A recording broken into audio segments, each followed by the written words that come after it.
Página 1. La mística de la iluminación. Parte 1. U.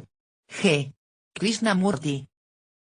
Compilado de conversaciones en India y Suiza, de 1973 a 1976. La gente me llama un hombre iluminado, yo detesto ese término, ellos no pueden encontrar otro nombre para describir la forma en que estoy funcionando. Al mismo tiempo, yo señalo que no existe en absoluto la iluminación. Lo digo porque toda mi vida he buscado y deseado ser un hombre iluminado, y descubrí que no existe tal cosa, y así la cuestión sobre si un hombre en particular es un iluminado o no jamás surge. Me importa un rábano o un Buda de hace 2500 años, y mucho menos todos los demás gurús o santos demandantes que tenemos entre nosotros. Son un manojo de explotadores, parásitos que viven a costa de la credulidad de las personas. TV escribe. ¿Qué otra finalidad pueden tener esas ideas místicas, si no es conseguir rebaños de personas mansas, obedientes y cuyo entendimiento está cercenado? La necesidad por obtener seguridad, al menos en esas cosas de lo incierto, nunca ha sido desechada de la existencia de los grupos humanos. UGK dice. No hay ningún poder más allá del hombre. El hombre ha creado a Dios a partir del miedo. Así que el problema es el miedo, no Dios. He descubierto para y por mí mismo que no hay yo que realizar, esa es la realización de la cual estoy hablando. Llega como un golpe demoledor. Te golpea como un rayo. Uno pone todo en el mismo canasto, la autorrealización, y, al final, inesperadamente descubre que no hay yo que descubrir, no hay yo que realizar, y uno se dice a sí mismo, ¿qué diablos estuve haciendo toda mi vida? Eso lo deshace. Toda clase de cosas me pasaron, yo atravesé eso. El dolor físico fue insoportable, por eso es que les digo que ustedes no quieren esto en realidad. Desearía poder darles una visión de esto, un toque de esto, entonces no querrían más esto en absoluto. Lo que ustedes están buscando no existe, es un mito. No querrían tener nada que ver con esto. Yo mantengo que, no sé, de la forma que lo llamen ustedes, no me gusta usar las palabras iluminación, libertad, moksha o liberación, todas esas son palabras muy cargadas, tiene una connotación propia. Esto no puede ser producido por ningún esfuerzo de parte de ustedes, solo ocurre. ¿Y por qué le ocurre a un individuo y no a otro? Yo no lo sé. Interlocutor dice. Así que, ¿le ha pasado a usted? UGK dice. Me ha pasado a mí. Interlocutor dice. ¿Cuándo, señor? UGK dice. Cuando tenía 49 años. Pero hagan lo que hagan en la dirección de lo que sea tras de lo cual andan ustedes, el reconocimiento o la búsqueda de la verdad o la realidad los aleja de vuestro propio estado natural, en el cual están siempre. Esto no es algo que puedan adquirir, lograr o completar como resultado de vuestro esfuerzo, por eso es que utilizo la palabra acausal. Esto no tiene causa, pero de alguna manera la búsqueda llega a un final. Interlocutor dice. ¿Usted cree que no es el resultado de la búsqueda? Se lo pregunto porque he oído que ha estudiado filosofía, que tuvo contacto con personas religiosas. UGK dice. Yo no necesito creer. Vea, la búsqueda lo aleja de usted mismo, esto está en la dirección opuesta, esto no tiene absolutamente ninguna relación. Interlocutor dice. A pesar de eso, ¿sucedió? ¿No fue por eso? UGK dice. A pesar de eso sí, esa es la palabra. Todo lo que ustedes hacen impide que eso que ya está allí se exprese por sí mismo. Por eso yo llamo a esto vuestro estado natural. Siempre están en ese estado. Así nacieron y ustedes no andaban con esas ideas ridículas de cambiar algo. Lo que impide que lo que está allí se exprese por sí mismo en su propia forma es la búsqueda. La búsqueda siempre es en la dirección equivocada, así que todo lo que consideran tan profundo, todo lo que consideran sagrado, es una contaminación en esa conciencia. Puede que no les guste el término contaminación, pero todo lo que consideran sagrado, santo y profundo es una contaminación, pura corrupción, tremenda degeneración del entendimiento. Entonces, no hay nada que puedan hacer. No está en vuestras manos. No me gusta usar la palabra gracia, porque si uno usa la palabra gracia, ¿la gracia de quién? Usted no es un individuo especialmente escogido. ¿Usted merece esto? No sé por qué. Si me fuera posible, yo ayudaría a alguien. Esto es algo que no puedo dar, porque ustedes lo tienen. ¿Por qué debería darles esto? Es ridículo pedir algo que ustedes ya tienen. Interlocutor dice. Pero yo no lo siento, y usted sí. UGK dice. No, esto no es una cuestión de sentirlo, no es una cuestión de conocerlo, nunca lo conocerán. Uno no tiene forma de conocer esto en absoluto, esto se expresa a sí mismo. No hay conciencia. Miren, no sé cómo plantearlo. Nunca el pensamiento de que soy diferente a alguien aparece en mi conciencia. Interlocutor dice. ¿Ha sido así desde el principio, desde que tiene conciencia? UGK dice. No, no puedo decir eso. Yo fui tras algo como cualquiera que creció en una atmósfera religiosa buscando algo, persiguiendo algo. Así que, contestar esa pregunta no es fácil, porque tendré que introducirme en todo el trasfondo de esto. Quizás llegue, no lo sé. Interlocutor dice. Solo por curiosidad, como Nachiqueta, estoy muy interesado en conocer cómo esas cosas le han sucedido a usted personalmente, hasta donde sea que usted esté consciente de eso. UGK dice. No, vea, le tendré que contar toda mi vida, me tomará mucho tiempo. La historia de mi vida marcha hasta un punto, y entonces se detiene, no hay más biografía después de eso. Los dos biógrafos que están interesados en escribir mi biografía tienen dos aproximaciones diferentes. Uno dice que lo que yo hice, el sadhana, ejercicios espirituales, la educación, todo el trasfondo me pusieron allí. Yo digo que esto fue a pesar de todo eso. El otro biógrafo no está muy interesado en mi sentencia a pesar de, porque para él no hay material suficiente para llenar un gran volumen. Ellos están más interesados en eso. Los editores también están interesados en esa clase de cosa. Es muy natural, pues ustedes están operando en un campo donde la relación causa y efecto opera siempre, por eso están ustedes interesados en encontrar la causa, cómo fue que esto sucedió. Así que, estamos de vuelta en donde empezamos, aún estamos involucrados con el cómo. Mi trasfondo no tiene valor, no puede ser un modelo para nadie, porque vuestro trasfondo es único. Cada evento en vuestra vida es un hecho único en su propia forma. Vuestras condiciones, vuestro ambiente, vuestro trasfondo, toda la cosa es diferente. Cada evento en vuestra vida es diferente.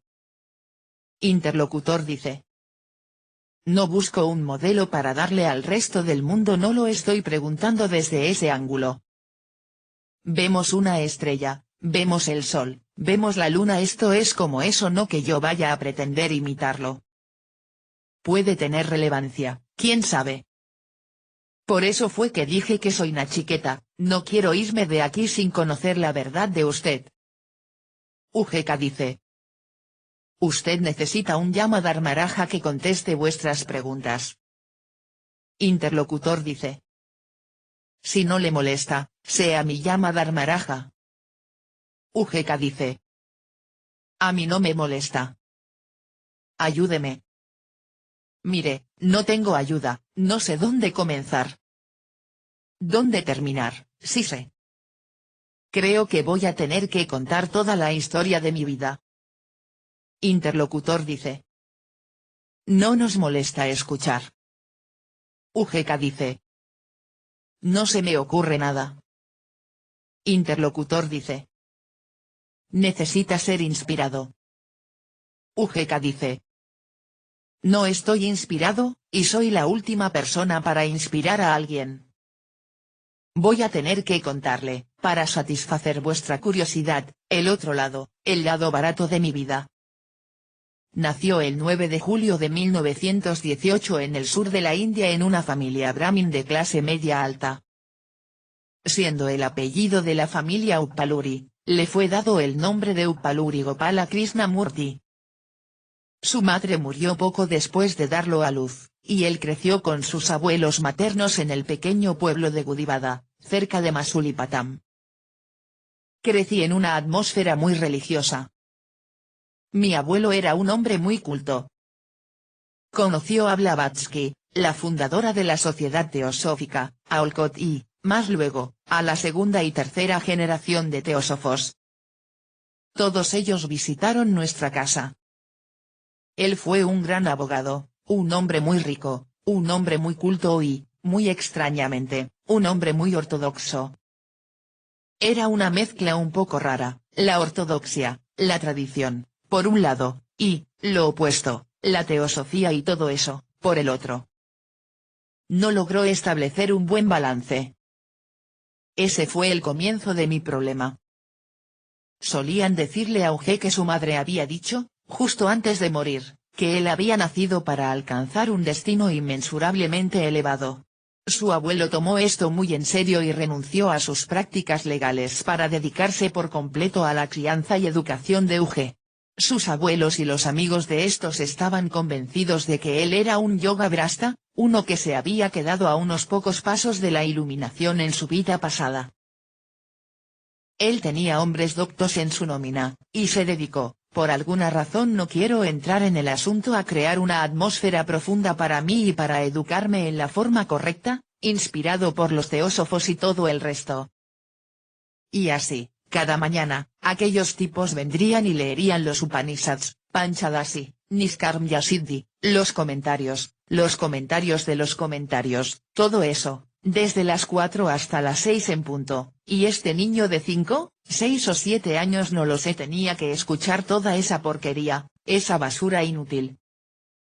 Tanto así que cuando cumplí los 7 años podía repetir casi todo eso de memoria, los pasajes del Panchadasi, del Niskarmya Siddhi y esto, eso y lo otro. Así que muchos hombres santos visitaron mi casa, la orden Ramakrishna y los otros ustedes nombren, y los tipos de alguna forma visitaron mi casa. Ese era un hogar abierto para todo hombre santo.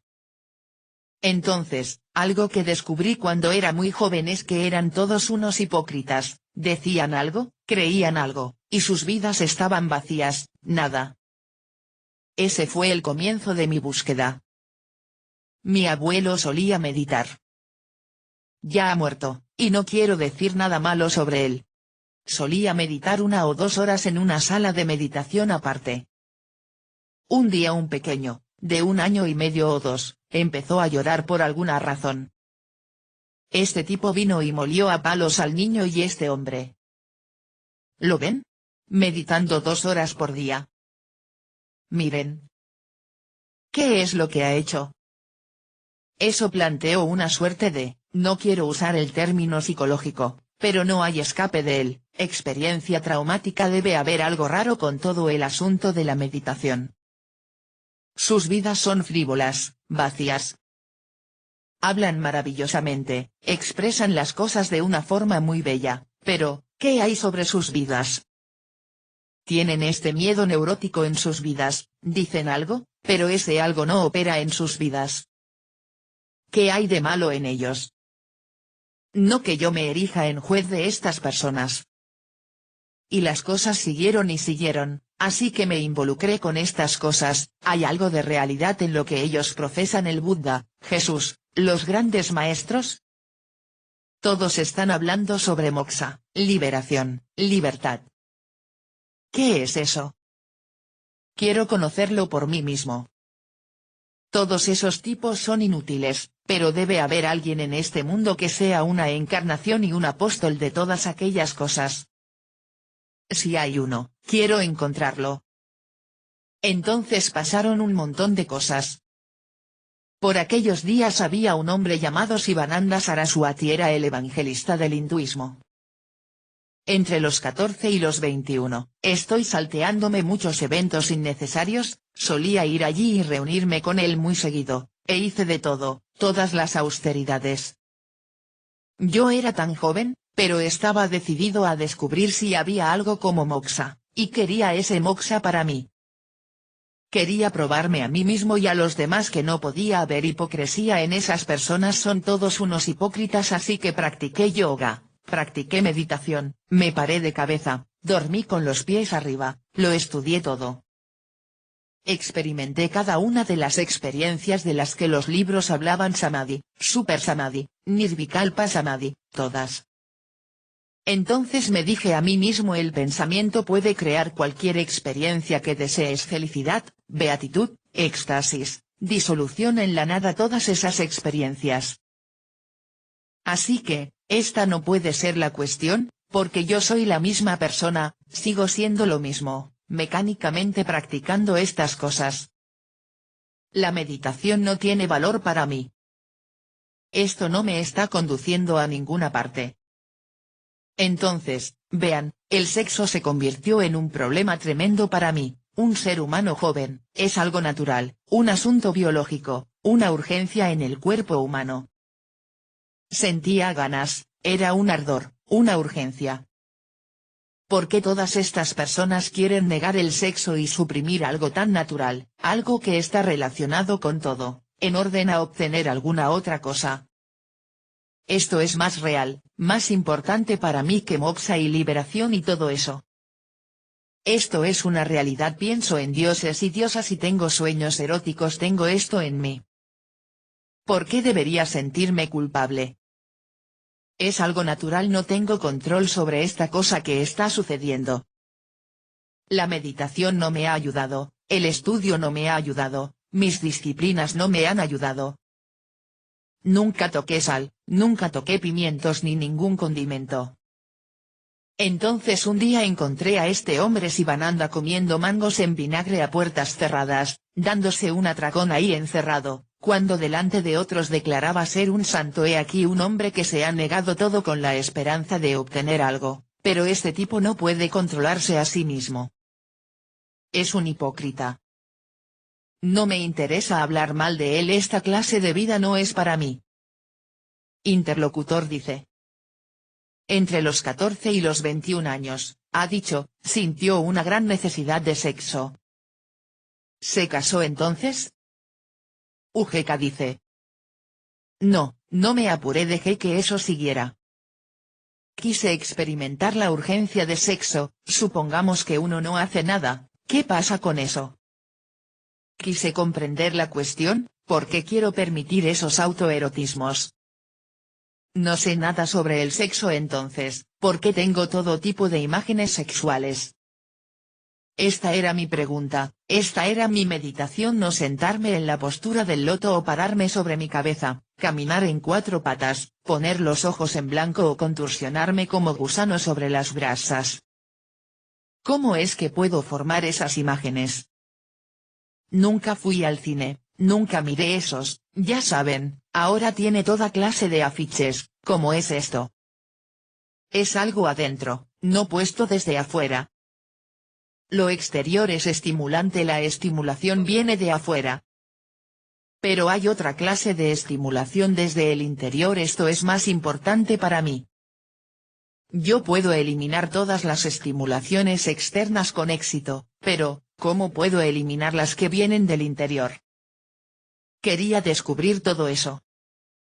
Y así, también me interesé en saber qué era la experiencia sexual. Aunque no había experimentado el sexo, yo era virgen, parecía saber cómo era esa experiencia. Esto siguió y siguió y siguió. No me apresuré a tener sexo con una mujer ni nada, dejé que las cosas pasaran de acuerdo a lo normal. Era una época en que yo no quería casarme. ¿A quién se le puede ocurrir esa barbaridad? Mi intención era convertirme en un asceta, un monje, y toda esa clase de cosas, no casarme, pero las cosas pasaron y me dije, si es una cuestión de satisfacer tu necesidad sexual, ¿por qué no casarse? Para eso está allí la sociedad. Si para sentir lo que es el sexo hay que casarse, adelante, vamos a ver qué pasa. ¿Por qué deberías ir y tener sexo con cualquier mujer? Puedes tener una expresión natural del sexo en el matrimonio.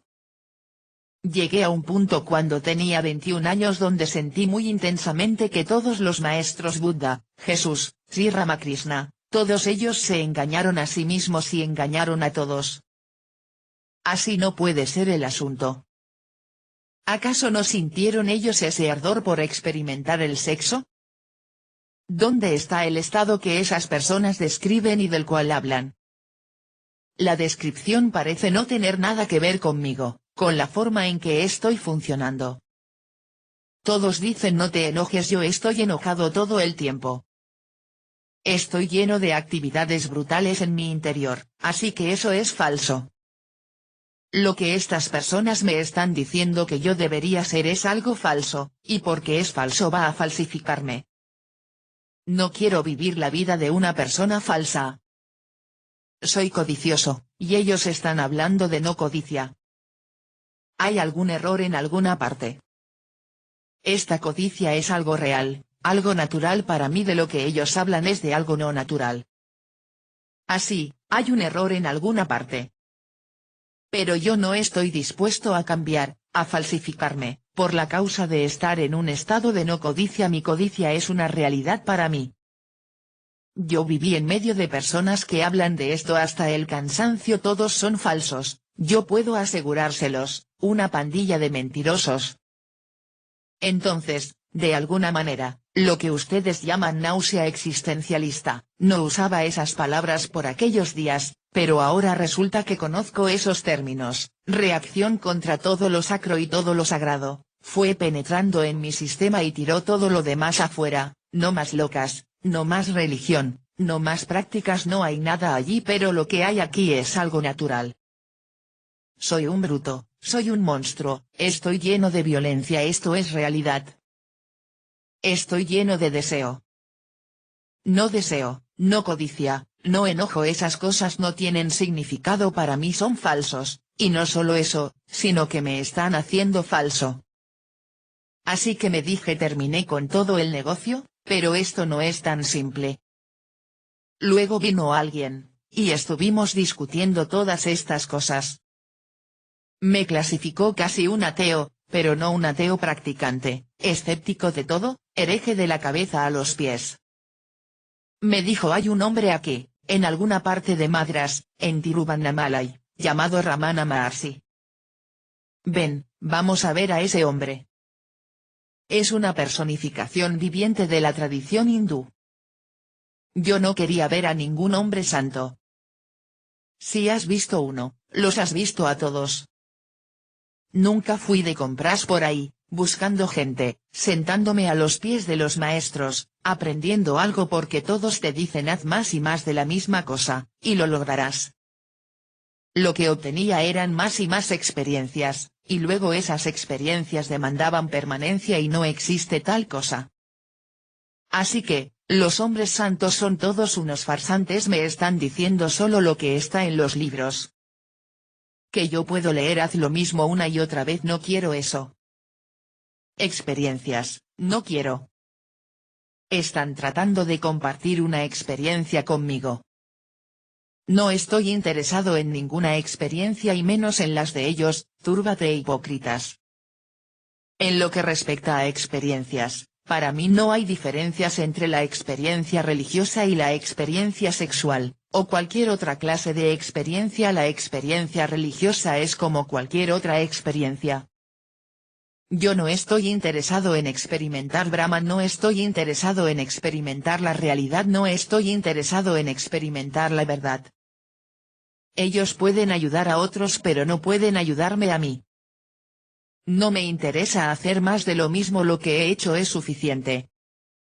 En la escuela, si uno quiere resolver un problema matemático, uno lo repite una y otra vez, resuelve el problema matemático y descubre que la respuesta está en el problema. Entonces, ¿qué diablos está uno haciendo tratando de resolver el problema? Es más fácil encontrar la respuesta primero en vez de pasar por todo esto. Así que, renuente, vacilante, mal dispuesto, fui a ver a Ramana Maharshi. Mi amigo me arrastró. Me dijo aunque sea una vez. Vamos a verlo y al verlo, algo te va a pasar.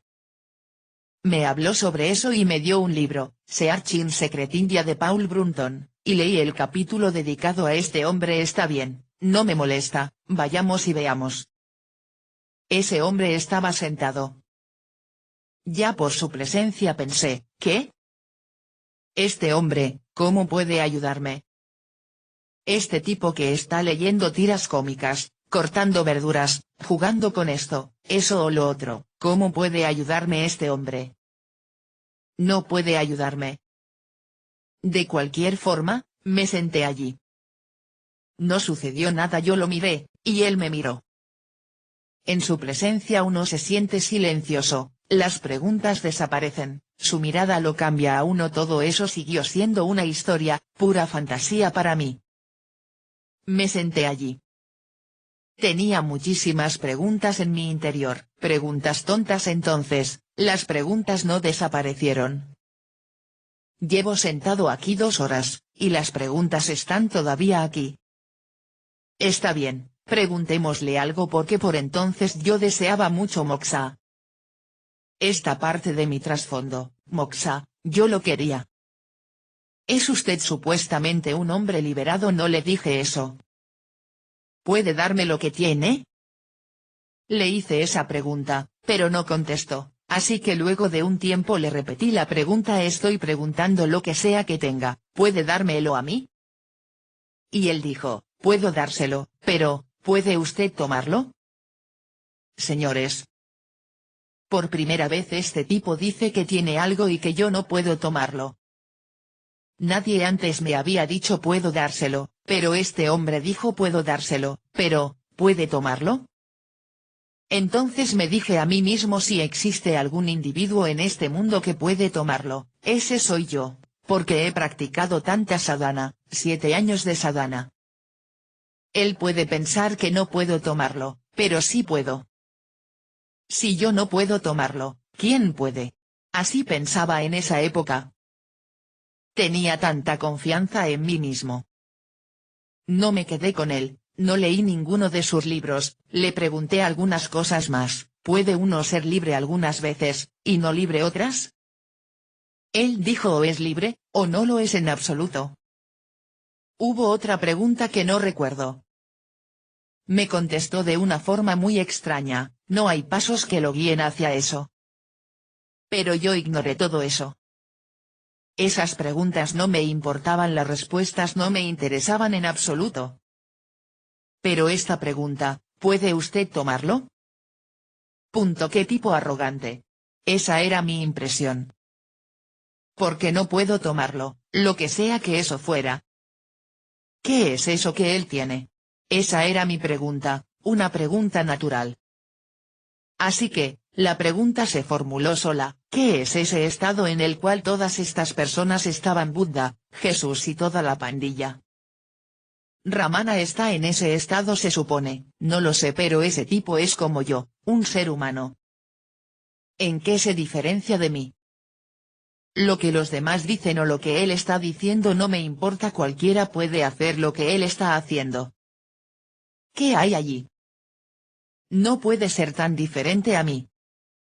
También tiene padres. Tiene sus particulares ideas sobre las cosas. Algunas personas dicen que algo le sucedió, pero ¿en qué se diferencia de mí? ¿Qué hay allí? ¿Qué es ese estado? Esa fue mi pregunta fundamental, la pregunta básica, y eso siguió y siguió. Tengo que encontrar qué es ese estado. Nadie puede dar ese estado, estoy totalmente solo. Tengo que andar este desconocido mar sin un compás, sin un bote, sin siquiera una balsa que me lleve. Voy a descubrir por mí mismo qué es ese estado en el cual está ese hombre. Lo deseaba muchísimo, de otra forma no hubiese dado mi vida. Interlocutor dice. Este asunto de dar y tomar, no lo entiendo. UGK dice. No puedo decir nada acerca de lo que quiso decir cuando dijo puedo dárselo, pero, ¿puede tomarlo? Solo lo comento como algo que me ayudó a formular mi propia pregunta. Vean, si alguien me hiciera una pregunta similar ahora, diría que no hay nada que tomar de nadie. ¿Quién soy yo para dárselo? Usted ya tiene lo que tengo. Estamos todos en el 25 de la calle San Nidi, y me está preguntando, ¿dónde queda San Nidi al 25? Le digo que está allí. No que yo sepa que estoy allí. Querer saber en dónde está usted me está haciendo esa pregunta. Hugh dice que nunca visitó otra vez a Ramana u otra de esas personas religiosas, y nunca más tocó ningún libro religioso excepto para sus exámenes de filosofía. Entonces comenzó mi verdadera búsqueda. Todo mi trasfondo religioso estaba allí conmigo. Así que empecé a explorar. Durante algunos años estudié psicología y también filosofía, oriental y occidental, el misticismo, todas las ciencias modernas toda el área del conocimiento humano, empecé a explorar por mí mismo. La búsqueda siguió y siguió y siguió, ¿y qué es ese estado? Era mi pregunta, y la pregunta tenía una intensidad propia. Así que, todo este conocimiento no me satisface. ¿Por qué leer todo esto? Una de mis materias para un doctorado era psicología desafortunadamente, por ese entonces era parte de nuestro plan de estudios. Me interesaba la psicología por la sencilla razón de que siempre me había interesado la mente, ¿dónde está esta mente? Quería saber algo sobre eso. Aquí, dentro de mí, no veo ninguna mente, pero todos esos libros hablan de la mente. Vamos, veamos qué tienen que decir los psicólogos occidentales sobre la mente. Un día le pregunté a mi profesor estamos hablando de la mente todo el tiempo. ¿Sabe usted y por usted mismo qué es la mente? Estudiamos tantos libros Freud, Jung, Adler y toda la banda. Todo eso ya lo conozco, leí las definiciones y descripciones que figuran en los libros, pero, ¿sabe algo por usted mismo acerca de la mente? El profesor dijo, no haga preguntas tan inoportunas, tan batallosas. Son preguntas muy peligrosas. Si quiere pasar el examen, simplemente tome esas notas, memorícelas, y repítalas cuando se las pregunten, así tendrá su doctorado. Y entonces concluí que no me interesa un doctorado, me interesa saber sobre la mente. Su abuelo murió, y Hugh dejó la Universidad de Madras sin completar su doctorado. En 1943 se casó. Luego me involucré con la Sociedad Teosófica, por mi historial. Yo heredé la Sociedad Teosófica, Hindu Krishnamurti y mucho dinero, de mi abuelo. Así que eso me lo puso fácil, tenía muchísimo dinero por entonces, 50 o 60 mil dólares, y entonces pude hacer esa clase de cosas. Me involucré con la Sociedad Teosófica como orador, y eventualmente Hugh fue elegido secretario general de la ST en India, pero mi corazón no estaba en eso. Toda esta es información de segunda mano. ¿Qué sentido tiene dar conferencias? Era un excelente orador por ese entonces, pero ahora ya no. Era un orador de primera clase, disertando en todas partes, en todas las tribunas. Hablé en todas las universidades de la India. Esto no es algo real para mí. Cualquiera que tenga cerebro puede reunir esta información y repetirla como si fuera un loro o una guacamaya. ¿Qué estoy haciendo? ¿Por qué estoy perdiendo mi tiempo? No vivo de esto, no es mi medio de vida. Si usted se mantiene con eso, está bien, puedo entenderlo, usted repite como un loro y se gana la vida, pero yo no vivo de esto. Pero no obstante, estoy interesado en algo, estoy interesado en esa clase de cosas. Entonces, Alrededor de 1940, hacia el final de su relación con la Sociedad Teosófica, Jiddu Krishnamurti entró en la escena. Recién había llegado de los Estados Unidos y comenzó su nueva clase de interlocutor. Dice: ¿Usted es pariente de Krishnamurti? UGK dice: Krishnamurti es un nombre de pila, no el apellido de la familia. Su apellido es Jiddu Krishnamurti, es un nombre muy común, Jiddu Krishnamurti. Yo me involucré con él. Lo escuché durante casi 7 años, cada vez que él venía. Nunca había tenido una entrevista con él personalmente, porque el asunto del instructor de mundo y todo eso crearon una cierta distancia. ¿Cómo puede un instructor del mundo ser creado? Los instructores del mundo nacen, no se hacen. Esa era mi posición.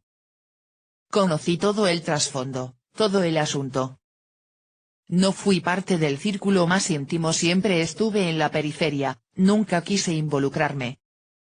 Allí también existía la misma hipocresía, en el sentido de que no había nada en sus vidas, estaban vacíos, más huecos que una calabaza vieja. Los eruditos, los intelectuales, los genios y las personas respetables. ¿Qué es esto? ¿Qué hay detrás de todo eso? Entonces vino Krishnamurti, luego de 7 años, las circunstancias nos reunieron. Me reunía con él todos los días, discutimos todos los temas. No me interesaban sus abstracciones en absoluto.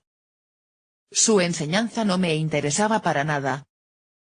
Una vez le dije: usted ha tomado la jerga psicológica del día, y está tratando de expresar algo mediante esa jerga. Adopta el análisis y concluye en que el análisis no es la cosa.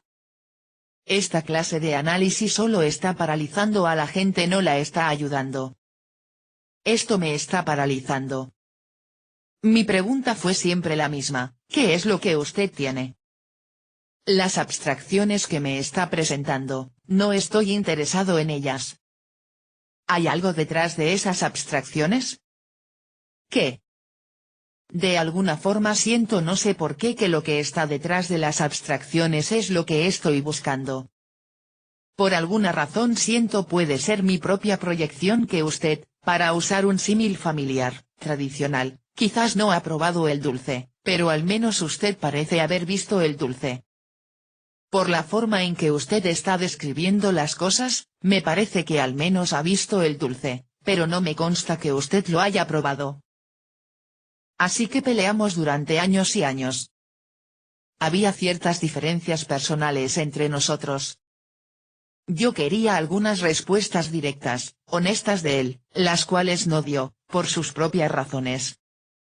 Estaba muy a la defensiva, estaba defendiendo algo. ¿Qué tiene allí que deba ser defendido? Cuelgue su pasado, todo el asunto en un árbol y déjele eso a las personas. ¿Por qué quiere defenderse? Yo buscaba algunas respuestas directas y honestas sobre su trasfondo, y él nunca me las dio de una forma satisfactoria.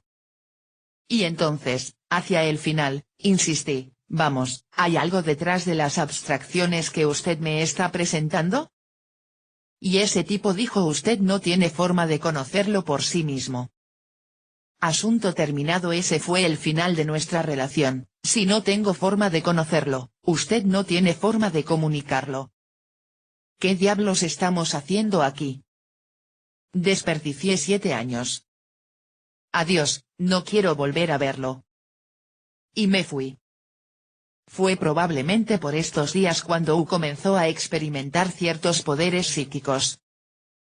Cerca de mi cumpleaños número 49 tenía tantos poderes, tantas experiencias, pero no les presté ninguna atención. Con solo mirar a un hombre, sabía todo su pasado, presente y futuro sin que él me dijera nada. No le di ningún uso, estaba confundido, me preguntaba, ¿por qué tengo este poder? A veces decía cosas, y luego siempre ocurrían. No pude comprender el mecanismo de eso, lo intenté: ¿cómo es posible que yo diga algo semejante? Siempre ocurrían. Nunca le saqué provecho. Luego tuvo ciertas consecuencias desagradables y le produjo sufrimiento a algunas personas. Viajaba por todo el mundo, todavía dando conferencias. En 1955 se mudó a los Estados Unidos con su mujer y sus hijos, buscando tratamiento para el mayor, que padecía poliomielitis.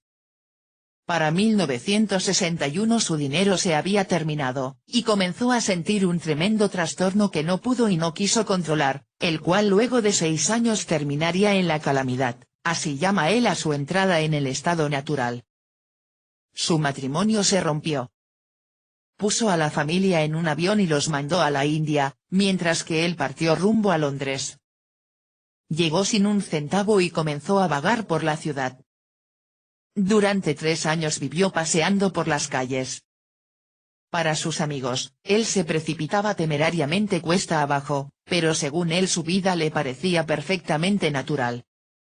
Después, las personas con inclinación religiosa usarían la frase mística la noche obscura del alma para describir esos años, pero desde su punto de vista no había ningún enfrentamiento heroico contra la tentación y lo terrenal, ningún alma luchadora que lo instaba, ningún clímax poético, sino tan solo un marchitarse de la voluntad.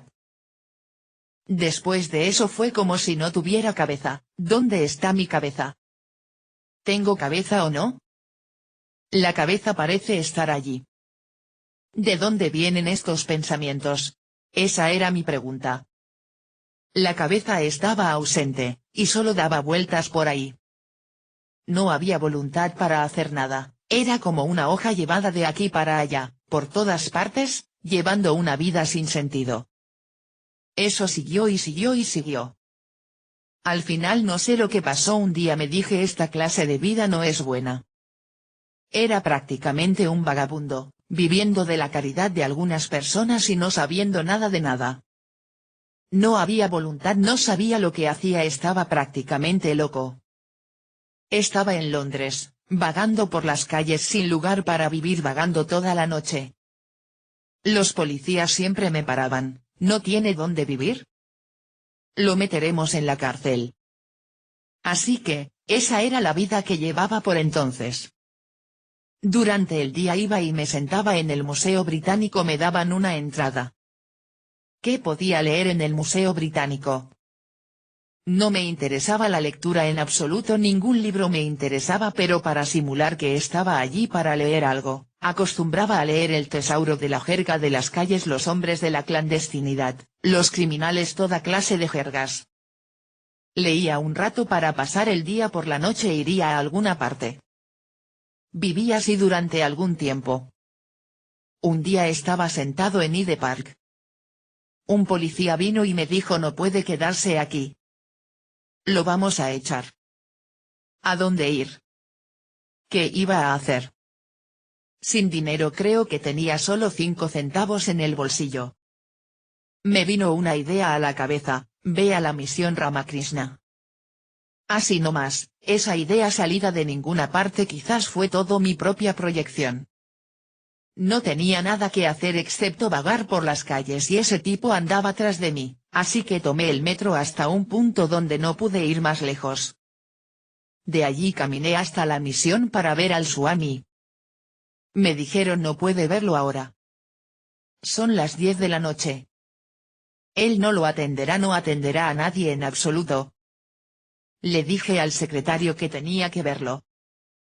De alguna forma él vino. Entonces le enseñé este álbum de recortes, ese era yo, mis conferencias, los comentarios del New York Times sobre mis conferencias, mi trasfondo. De alguna forma me había quedado con ese libro, el álbum de presentación que mi manager había preparado en América. Esto era yo, y es lo que queda de mí ahora. Entonces me dijo, ¿qué es lo que quiere? Le dije quiero ir a la sala de meditación y sentarme allí toda la noche. Me dijo eso no lo puede hacer. Tenemos la política de no permitir a nadie en la sala de meditación después de las 8. Le dije entonces no tengo a dónde ir. Y me dijo le conseguiré un cuarto. Quédese esta noche en el hotel, y vuelva mañana. Así que me quedé en el hotel. Al día siguiente volví allí a las 12, con sueño. Estaban almorzando. Me dieron de comer, Por primera vez tuve un almuerzo de verdad. Había perdido hasta el apetito por la comida, no sabía lo que era el hambre o la sed. Después del almuerzo me llamó el Swami y me dijo: busco a un hombre exactamente como usted. Mi asistente que estaba haciendo el trabajo editorial padece una enfermedad mental, terminó en el hospital. Tengo que terminar este número sobre el centenario de Vivekananda. Usted es el hombre indicado para hacerlo. Usted puede ayudarme. Yo dije: no puedo escribir nada. Tal vez hice edición en aquellos días, pero ahora no puedo hacer nada. Soy un fracasado. No podré ayudarlo en esos asuntos. Él dijo: no, juntos podemos hacer algo. Él necesitaba desesperadamente a alguien versado en filosofía india. Podría haber tenido a quien quisiera, pero dijo: no, está bien. Descanse algún tiempo, quédese aquí, yo me ocuparé de usted. Yo dije: no quiero hacer ningún trabajo literario. Deme una habitación, lavaré los platos o algo así, pero soy singularmente incapaz de hacer esa otra clase de trabajo. Y me dijo: no, eso es lo que quiero. Así que traté de hacer algo, ni a mí ni a él nos satisfizo, pero de alguna manera logramos sacar la revista. Él además me daba dinero, 5 libras, como a los demás swamis. Por primera vez tenía 5 libras para gastar, así que, ¿qué hacer con ellas? Había perdido el sentido del valor del dinero, pues ya no tenía dinero. Hubo una época en que podía firmar un cheque por 100.000 rupias, luego de algún tiempo, ni siquiera unos centavos en mi bolsillo, ahora 5 libras. ¿Qué voy a hacer con esto? Decidí ver todas las películas en Londres con ese dinero. Solía quedarme en la misión y trabajar un poco por la mañana, comer allí a la 1 e ir a ver alguna película. Llegó un momento en que no quedaba ni una película para ver. En las afueras de Londres solían dar 3 películas por un chelín, o algo así, de manera que agoté todas las películas y todo el dinero. Acostumbraba sentarme en la sala de meditación, preguntándome sobre esas personas que meditaban, ¿por qué hacen todas esas tonterías? Por ese entonces toda la cuestión había dejado de interesarme. Pero tuve una experiencia muy extraña en ese centro de meditación. Sea lo que fuere mi propia proyección o lo que sea, los hechos fueron estos: por primera vez sentí algo peculiar. Estaba sentado, sin hacer nada, mirando toda esa gente, compadeciéndome de ellos. Estas personas están meditando porque quieren alcanzar el samadhi. No van a obtener nada, yo he pasado por todo eso, se están engañando a sí mismos. ¿Qué puedo hacer para salvarlos de que desperdicien toda su vida haciendo esa clase de cosas? Esto no los conducirá a ninguna parte. Estaba sentado allí y nada, en blanco, cuando sentí algo muy extraño. Hubo algún tipo de movimiento dentro de mi cuerpo. De repente sentí que algo se movía, cierta energía comenzó a subir desde mi pene hasta mi cabeza como si hubiera un hueco. Se movía de esta forma, en círculos, en el sentido de las agujas del reloj, y luego en el sentido opuesto. Para mí fue algo muy gracioso, pero no se lo conté a nadie. Era un fracasado. Alguien estaba alimentándome, alguien se tenía que ocupar de mí, no tenía ningún plan para el futuro. No obstante, había algo dentro de mí. Esta es una forma perversa de vivir. Es la perversidad llevada hasta el extremo. Esto no es nada. Pero de cualquier manera, no podía planear nada. ¿Qué podía hacer? Seguí así por un tiempo.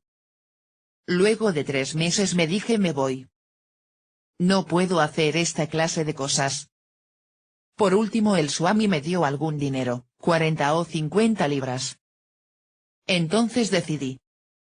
Yo todavía tenía un boleto de avión de regreso a India, así que me fui a París, devolví el boleto y gané algo de dinero, porque lo había pagado en dólares. Con esas 35 libras creo que tenía más o menos unas 150 libras. Viví en París durante 3 meses en un hotel, vagando por las calles como ya lo había hecho antes. La única diferencia era que ahora tenía algo de dinero en el bolsillo. Pero poco a poco ese dinero desapareció. Luego de 3 meses decidí que tenía que irme, pero me resistía a regresar a la India. No quería volver allá. Mi familia, los niños, me asustaba la idea de volver, eso complicaría las cosas, todos ellos vendrían a mí. No quería ir allí en absoluto, me resistía. Finalmente. Yo había tenido una cuenta bancaria en Suiza por muchos años y pensé que tendría algún dinero. El último recurso fue ir a Suiza, retirar el dinero y luego ver qué pasaba. Así que salí del hotel, paré un taxi y le dije lléveme a Gare de Lyon. Pero los trenes de París a Zurich, donde tenía la cuenta, salían desde Gare del Est, de manera que no sé por qué le dije que me llevara a Gare de Lyon. Así que me dejó en Gare de Lyon, y me subí al tren que iba a Ginebra. Llegué a Ginebra con 150 francos, más o menos. Seguí viviendo en un hotel aunque no tenía dinero para pagar la cuenta. A las 2 semanas me reclamaron la cuenta, vamos, el dinero. Pagué la cuenta. No tenía dinero. Entonces bajé los brazos. La única cosa que me quedaba por hacer era ir al consulado de India y decir mándenme a India. Estoy acabado, de manera que la resistencia a volver a la India se terminó, y me fui al consulado con mi librito de presentación, uno de los oradores más brillantes que la India ha producido, con las opiniones de Norman Cousins y Radhakrishnan sobre mi talento. El cónsul dijo: no podemos enviar esta clase de hombre a la India con los fondos del gobierno de India. ¿Qué se cree? Trate de conseguir algún dinero desde India, y mientras tanto venga y quédese conmigo. Así que, lo ven, esto siguió y siguió y siguió. Allí conocí a esta mujer suiza, Valentine de Kerben. Era la traductora en el consulado, pero ese día resultó que estaba allí en la recepción porque el recepcionista había faltado, o algo así. Empezamos a hablar, y entonces nos hicimos muy amigos. Me dijo: si quieres quedarte, puedo hacer los arreglos para que te quedes en Suiza. Si no quieres ir a la India, no vayas. Luego de un mes el consulado me echó fuera, pero lo manejamos. Ella me preparó un hogar en Suiza. Dejó su trabajo. No es rica, solo tiene un poco de dinero, su pensión, pero pudimos vivir con ese dinero. Yo, no quería trabajar. Luego fuimos a Saanen. Ese lugar tiene cierta significación para mí. Había estado allí en el 1953 mientras viajaba por esa región, y cuando vi este lugar, Saanen, algo en mí dijo: bájate del tren y quédate un tiempo aquí, así que me quedé una semana allí. Me dije a mí mismo: este es el lugar donde debo pasar el resto de mi vida. Tenía mucho dinero por entonces, pero mi mujer no quería quedarse en Suiza, por el clima, y muchas otras cosas pasaron, y nos fuimos a América. Así que este sueño insatisfecho se hizo realidad. Fuimos a Saanen porque yo siempre había querido vivir allí, así que nos quedamos viviendo allí. Entonces Krishnamurti eligió Saanen, por una razón o la otra, para sus reuniones cada verano. Este tipo empezó a venir a Saanen. Yo vivía allí, no estaba interesado en Krishnamurti ni nada. Nada me interesaba. Por ejemplo, Valentine vivió conmigo algunos años antes de mi cumpleaños número 49. Ella puede decirles que jamás le hablé sobre estos temas en absoluto. Mi interés en la verdad, la realidad, nada. Nunca discutí ese tema con ella, ni con ninguna otra persona. No había ninguna búsqueda en mí, no buscaba nada, pero algo raro estaba pasando. Durante este tiempo, yo lo llamo la incubación, me pasaban toda clase de cosas, me dolía la cabeza casi todo el tiempo, terribles dolores en el cerebro. Me tomaba decenas de miles de aspirinas. Nada lograba aliviarme. No era migraña o alguna clase de esos dolores de cabeza conocidos, pero eran tremendos dolores. Esas aspirinas y 15 o 20 tazas de café cada día para librarme del dolor. Un día Valentine dijo: ¿qué? Estás tomando 15 tazas de café por día. ¿Sabes cuánto dinero significa eso? Son 300 o 400 francos por mes. ¿Qué has hecho? De todas formas, era algo terrible. Me pasaron toda clase de cosas raras. Recuerdo cuando rocé mi cuerpo así, hubo una chispa en el cuerpo, como el brillo del fósforo. Ella solía salir de su habitación para mirar, pensaba que eran automóviles en la mitad de la noche. Cada vez que me daba vuelta en la cama había una chispa de luz, y me causaba tanta gracia. ¿Qué es esto? Era electricidad, por eso digo que todo esto es un campo electromagnético. Al principio pensé que sería por mi ropa de nylon y la electricidad estática, pero luego dejé de usar nylon. Era un hereje escéptico, hasta la punta de los pies nunca creía en nada, incluso si veía un milagro delante de mis ojos, yo no lo aceptaba en absoluto, tal era el carácter de este hombre. Nunca se me ocurrió que algo así estuviera destinado a sucederme. Me pasaron cosas muy extrañas, pero jamás las relacioné con liberación o libertad o moksha, porque por ese entonces me había desentendido de todo eso. Había llegado a un punto en el que me decía a mí mismo: Buda se engañó a sí mismo y engañó a otros. Todos esos maestros y salvadores de la humanidad fueron unos malditos tontos, se engañaron ellos mismos, así que no estoy más interesado en esta clase de cosas, de manera que me desprendí de eso completamente. Todo siguió y siguió a su manera, cosas muy raras, pero nunca pensé, bueno, lo estoy alcanzando, me estoy acercando. No hay acercamiento a eso, no hay alejamiento de eso. Nadie está más cerca de eso por ser diferente, por estar preparado. No hay preparación posible para eso, eso tan solo te golpea como una tonelada de ladrillos. Luego, en abril de 1967, sucedió que estaba en París justo cuando Jiddu Krishnamurti estuvo allí. Algunos de mis amigos me sugirieron: ¿por qué no vas y escuchas a tu viejo amigo? Está aquí dando una charla. Está bien, no había oído de él en tantos años, casi 20 años, vamos a escucharlo. Cuando llegué allí me pedían 2 francos. Yo dije: no estoy dispuesto a pagar 2 francos por escuchar a Jiddu Krishnamurti. No, vayamos a hacer algo divertido. Vamos a algún antro de striptease, al Folies Bergère o al Casino de París. Vayamos allí por $20. Así que, allí estábamos en el Casino de París viendo el show. Yo tuve una experiencia muy extraña entonces, no supe si yo era la bailarina o si había otra bailarina bailando sobre el escenario. Una experiencia muy rara para mí, un tipo muy particular de movimiento aquí, dentro de mí. Ahora eso es algo natural para mí. No había división, no había nadie que estuviera mirando a la bailarina. La cuestión de si era la bailarina, o si había otra bailarina allí en el escenario, me dejó muy confuso. Esta clase de experiencia tan singular de ausencia de división entre la bailarina y yo, me confundió y preocupó durante un tiempo. Después nos fuimos.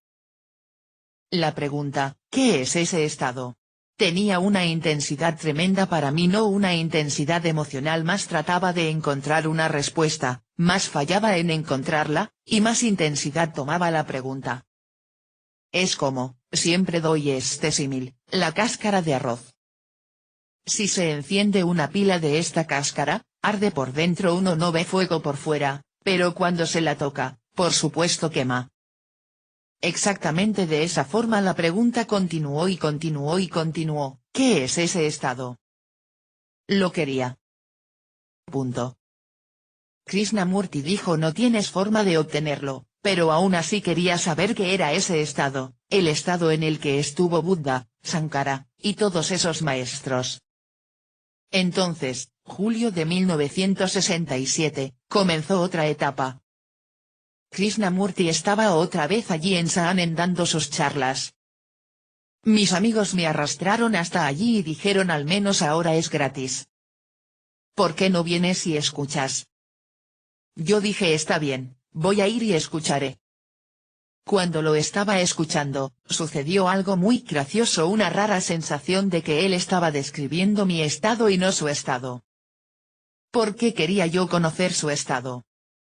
Él estaba describiendo algo, unos movimientos, una atención, un silencio. En ese silencio no hay mente, hay acción, toda clase de cosas. Entonces, estoy en ese estado. ¿Qué diablos estuve haciendo estos 30 o 40 años, oyendo a todas estas personas y esforzándome, queriendo comprender su estado, o el estado de alguien más, Buda o Jesús? Estoy en ese estado. Ahora estoy en ese estado. Me salí de la tienda y nunca volví. Luego, muy extraño esa pregunta, ¿qué es ese estado? Se transformó por sí misma en otra pregunta, ¿cómo sé que estoy en ese estado, el estado del Buda, el estado que tanto quería y les pedía a todos?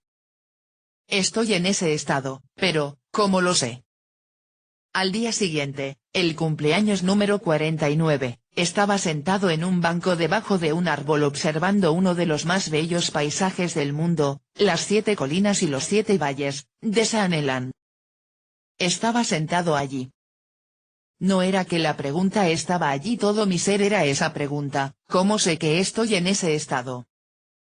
Hay una extraña división dentro mío, hay alguien que sabe que está en ese estado.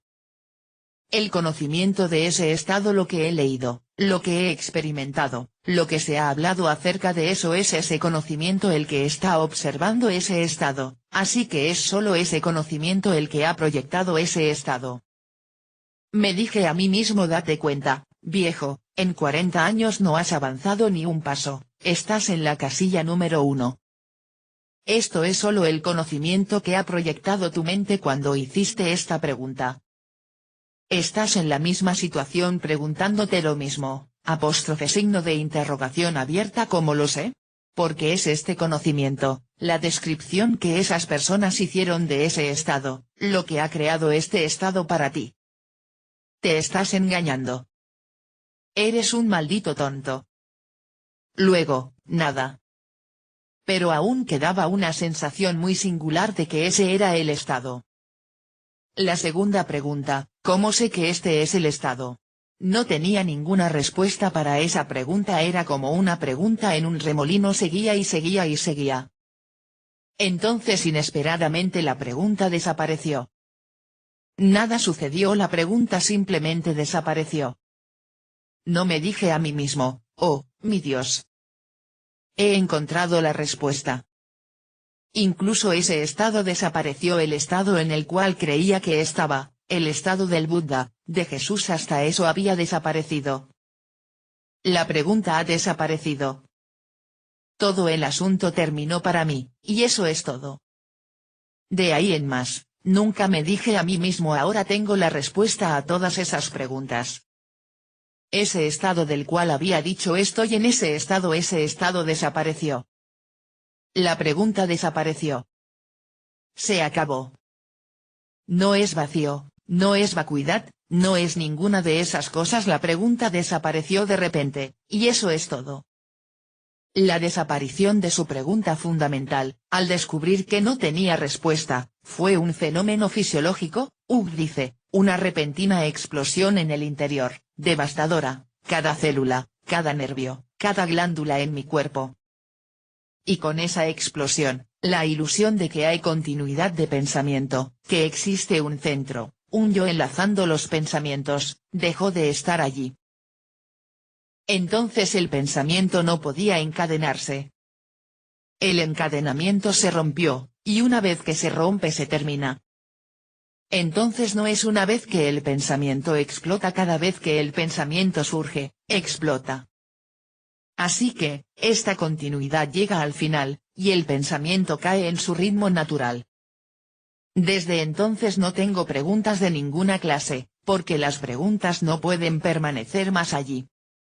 Las únicas preguntas que tengo son preguntas muy simples, ¿cómo llego a Hyderabad? Por ejemplo, para funcionar en este mundo, y las personas tienen respuestas para estas preguntas. Para aquellas preguntas, nadie tiene respuestas, de manera que no hay más preguntas. Todo en la cabeza se ha ajustado, no hay lugar para nada dentro de mi cerebro. por primera vez me volví consciente de mi cabeza con todo ajustado dentro de ella. Así que, esas vasanas, impresiones pasadas, o como las llamen asoman sus cabezas de vez en cuando, pero entonces las células del cerebro están tan ajustadas que las vasanas no tienen más la oportunidad de vagar por allí. La división no puede más permanecer allí, es una imposibilidad física, uno no tiene que hacer nada al respecto. Vean, por eso es que digo que cuando sucede esta explosión, uso la palabra explosión porque es como una explosión nuclear. Deja tras de sí reacciones en cadena. Cada célula de su cuerpo, las células de todos sus huesos, tienen que soportar este cambio. No quiero usar esa palabra, es un cambio irreversible. No se presenta la pregunta de si volver atrás. Irreversible, una alquimia de alguna clase. Es como una explosión nuclear, es decir, despedaza la totalidad del cuerpo. No es algo fácil, es el fin del hombre, es una cosa tan destructora que golpea cada célula, cada nervio en su cuerpo. Pasé por una tortura física terrible por ese entonces. No es que usted experimente la explosión, usted no puede experimentar la explosión, pero sus efectos posteriores, son lo que cambia toda la química de su cuerpo. Interlocutor dice. Señor, debe haber experimentado, si puedo usar ese término, planos más elevados. UGK dice. ¿Está usted hablando de planos? No hay planos, ni niveles. Vea, pasó algo muy extraño con motivo de esta explosión o como quiera usted llamarlo, en ningún momento llega a mi conciencia el pensamiento de que soy diferente a ustedes. Nunca. Nunca ese pensamiento llega a mi conciencia y me dice que ustedes son diferentes a mí o que yo soy diferente de ustedes, porque no hay un punto aquí, no hay un centro. Solo en relación a este centro crean ustedes todos los otros puntos. Interlocutor dice. De alguna forma, usted debe ser ciertamente diferente de las demás personas. UGK dice. Fisiológicamente, probablemente. Interlocutor dice. Dijo que cambios químicos tremendos sucedieron en usted. ¿Cómo sabe esto? ¿Alguna vez fue examinado, o es una deducción? UGK dice. Los efectos colaterales de eso, la explosión, la forma en que los sentidos están operando ahora sin ningún coordinador o centro, eso es todo lo que puedo decir. Otra cosa, la química ha cambiado, puedo decir eso porque a menos que esa alquimia o cambio en la química tenga lugar, no hay forma de liberar a este organismo del pensamiento, de la continuidad del pensamiento. De manera que, como no hay continuidad del pensamiento, uno puede fácilmente decir que algo ha pasado, pero, ¿qué pasó en realidad? No tengo forma de experimentar esto en absoluto. Interlocutor dice. Puede que la mente esté jugando y que yo solo piense que soy un hombre liberado. UGK dice. No estoy tratando de vender nada aquí. Es imposible para ustedes simular esto. Es algo que ha pasado fuera del campo, del área, en la cual yo esperaba, soñaba y quería un cambio, así que no llamo a esto un cambio. Realmente no sé lo que me ha pasado. Lo que le estoy diciendo es la forma en que funciono.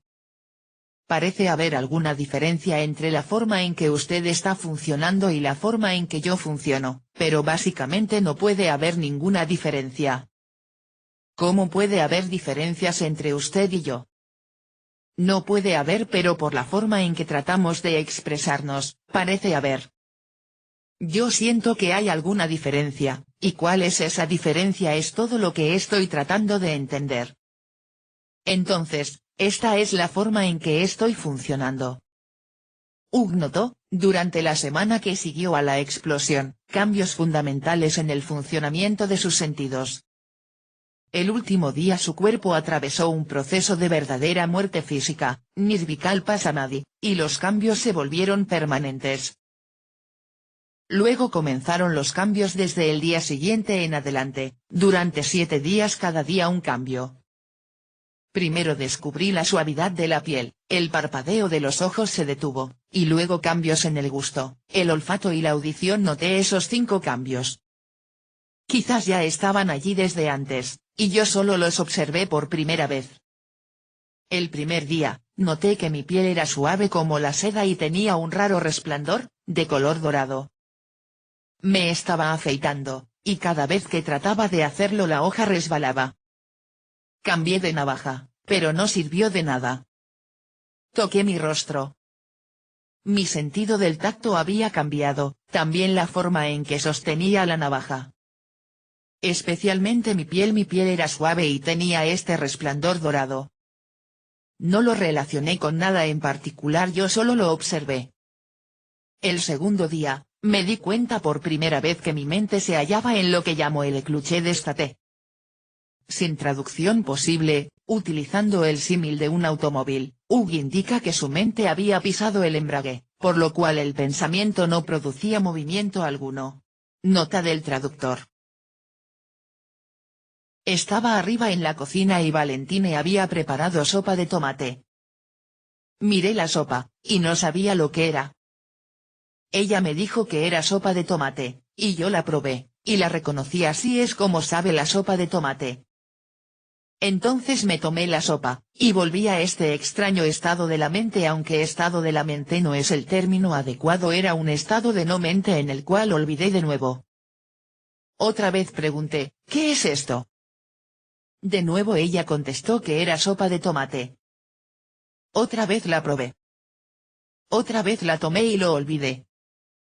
Jugué con esto un tiempo. Era algo tan gracioso para mí entonces, este écluché d'estate ahora es algo normal. No gasto más el tiempo en esa ensoñación, preocupación, conceptualización y las otras formas de pensar que la mayoría de las personas realizan cuando están solas.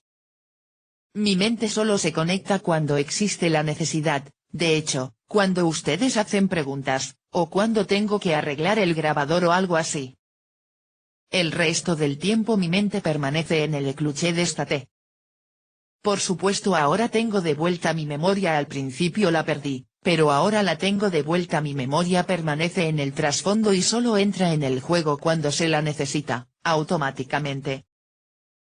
Cuando no existe la necesidad no hay mente aquí, no hay pensamiento, solo hay vida. El tercer día, algunos amigos se invitaron a cenar, y dije de acuerdo, prepararé algo. Pero de alguna forma no pude oler o degustar adecuadamente. Me di cuenta gradualmente que estos dos sentidos se habían transformado.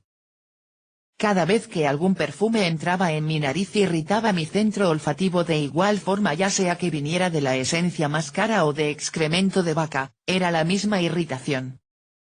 Y luego, cada vez que probaba algo, solo percibía el ingrediente que predominaba, el gusto de los demás ingredientes llegaba un poco después. Desde ese momento el perfume no tiene significado para mí, y la comida con especias ya no tiene ningún encanto. Solo puedo sentir el ingrediente principal, el chile o lo que sea que fuera. El cuarto día, algo le sucedió a los ojos. Estábamos sentados en el restaurante Rialto, y me volví consciente de una tremenda visión, como un espejo cóncavo. Las cosas viniendo hacia mí, penetraban dentro mío, las cosas que se alejaban de mí, parecían salir desde mi interior. Me confundió muchísimo, fue como si mis ojos fueran una cámara gigante, cambiando el enfoque sin que yo tuviera que hacer nada. Ahora estoy acostumbrado a esa impresión. Actualmente es la forma en que veo. Cuando usted me lleva a dar vueltas en su mini, soy como un camarógrafo, y los vehículos en la dirección contraria entran en mí, y los automóviles que nos pasan salen de dentro mío, y cuando mis ojos se fijan en algo se fijan con total atención, como una cámara. Otra cosa sobre mis ojos, cuando salimos del restaurante volví a casa y me miré en el espejo por un buen rato, y entonces observé que mis ojos no parpadeaban. Por media hora o 45 minutos me quedé mirando al espejo y los ojos aún no parpadeaban. El parpadeo instintivo había cesado, y nunca volvió. En el quinto día, noté un cambio en la forma en que escuchaba. Cuando escuchaba el ladrido de un perro, el ladrido se originaba dentro mío. Y lo mismo con el mugido de una vaca, el silbido del tren, de repente todos los sonidos se originaban dentro de mí como si provinieran del interior, y no del exterior. Aún funciona de esa manera. Los 5 sentidos cambiaron en 5 días, y el 6.º día estaba recostado en el sofá. Valentine estaba por allí en la cocina y de repente mi cuerpo desapareció. No había nadie allí. Miré mi mano. Cosa de locos, ciertamente ustedes me pondrían en el manicomio. Miré mi mano, ¿es esta mi mano? No había ningún cuestionamiento, pero toda la situación era como si lo hubiera. Eso es todo lo que estoy describiendo. Luego toqué este cuerpo, nada, no sentí que hubiera nada allí excepto el tacto, es decir, el punto de contacto. Entonces llamé a Valentine, ¿ves mi cuerpo en este sofá? Nada me dice que este sea mi cuerpo. Ella lo tocó, es tu cuerpo. E incluso esa aseveración no me proporcionó ninguna comodidad y satisfacción. ¿Qué está pasando? Me falta el cuerpo. Mi cuerpo se había ido, y nunca regresó. Solo los puntos de contacto existen en lo que respecta al cuerpo. Para mí no existe otra cosa porque el ver es totalmente independiente del sentido del tacto. De esta forma no puedo crear una imagen completa de mi cuerpo, porque cuando no hay sentido del tacto allí hay puntos incompletos aquí en la conciencia. El 7.º día estaba recostado de nuevo en el mismo sofá, relajado, disfrutando el cluché de esta té. Valentine entra, yo la reconozco como Valentine, ella sale de la habitación. Se acabó, en blanco, no más Valentine, ¿qué sucede? No puedo ni siquiera imaginar cómo se vería Valentine. Descubrí que todos mis sentidos operaban sin nada que los coordinase en el interior, faltaba el coordinador. Sentí que algo estaba pasando dentro de mí, la energía vital se estaba agrupando en un punto focal desde distintas partes de mi cuerpo. Me dije a mí mismo, ahora has llegado al final de tu vida. Vas a morir. Entonces llamé a Valentine y dije, voy a morir, Valentine, y tú tendrás que hacer algo con este cuerpo. Dáselo a los médicos, quizás ellos lo usen. No creo en la cremación ni en el entierro y todas esas cosas. Tendrás que decidir qué hacer con este cuerpo, un día apestará, así que, ¿por qué no darlo? Ella dijo, eres un extranjero. El gobierno suizo no querrá tu cuerpo. Olvídalo, y luego se fue. Y entonces este espantoso movimiento de la energía vital yendo hacia un punto, continuó. Estaba recostado en el sofá. La cama de Valentine estaba vacía, así que me fui a su cama, me acosté y me preparé. Ella me ignoró y se fue. Me dijo, un día dices que eso cambió, al otro día dices que cambió de nuevo, al siguiente dices que volvió a cambiar. ¿Qué es todo ese asunto? A ella no le interesaban todas esas cosas, nunca le interesaron estas cosas religiosas, nunca oyó de ellas. Dices que vas a morir. No vas a morir. Estás perfectamente sano y saludable. Y se fue. Me estiré y esto siguió y siguió. Entonces llegó un momento en el que parecía como si el obturador de una cámara tratara de cerrarse por sí misma. Es el único símil que se me ocurre. La forma en que lo estoy describiendo es muy diferente a la forma en que las cosas sucedieron por ese entonces, porque no había nadie allí pensando en esos términos. Todo esto fue parte de mi experiencia, de otra forma no podría hablar de esto. Así que, el obturador trataba de cerrarse, y algo trataba de mantenerlo abierto. De pronto, se cerró. Yo no sé qué pasó luego de eso.